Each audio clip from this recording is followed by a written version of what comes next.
Ahmadiyat Zindabad, Ahmadiyat Zindabad, Ahmadiyat Zindabad, Ahmadiyat Zindabad.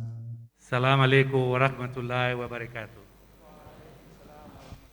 Your Excellency, Honorable Vice President, Your Excellency, former Vice President, Honorable Ministers, distinguished guests, ladies and gentlemen, I stand on all protocols. It is an honor for me to be invited to this great ceremony, 100-year celebration of this great mission in our country. I apologize on behalf of my colleagues, and I apologize for being late. We have, at the same time now, a major ECOWAS event, which started at the same time, and a lot of us have to be there to receive our colleagues from other parliamentarians who have come to our country for a workshop. Your conference is taking place at a historic time in the history of our country. 30 years ago this month, this same period, we experienced the beginning of a brutal civil war. We pray that that never happens in our republic again.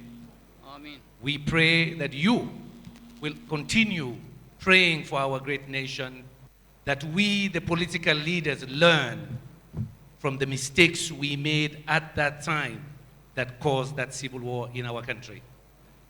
We thank the Almighty Allah that we have all been spared the vagaries of COVID-19.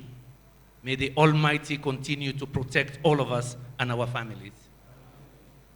The Ahmadiyya Mission, thank you very much. Thank you for your contribution to the development of our country. You brought education. Education was your entry point, Islamic education, but also scientific education in this republic. Whoever gives education to a country, you're building generations of contributors to development. So you have to be proud that for 100 years, whatever good we have achieved in this country, you contributed to it. So what we need to say to you is thank you very much. Those who brought this mission here left their countries to help humanity. At that time, it was to help humanity, but also to grow the religion.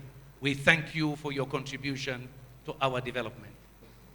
Education is key. Education is key. Many of our people still do not have it yet. About 70% of this population is still illiterate. Of those who are literate, most of them are not functionally literate. They cannot work effectively in factories. They cannot write a good letter.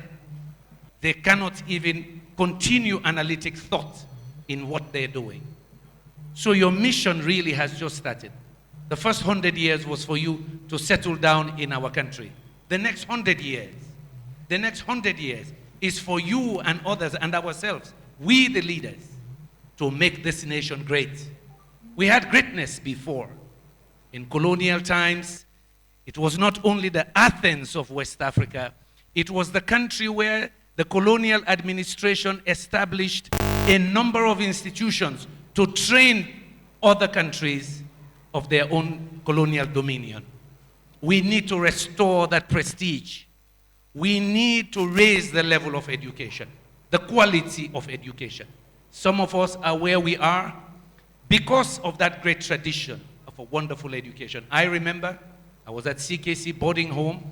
As senior prefect, I convinced the priest to allow me on Fridays to take some of the young Muslims in the boarding home to the Ahmadiyya mosque. Because why?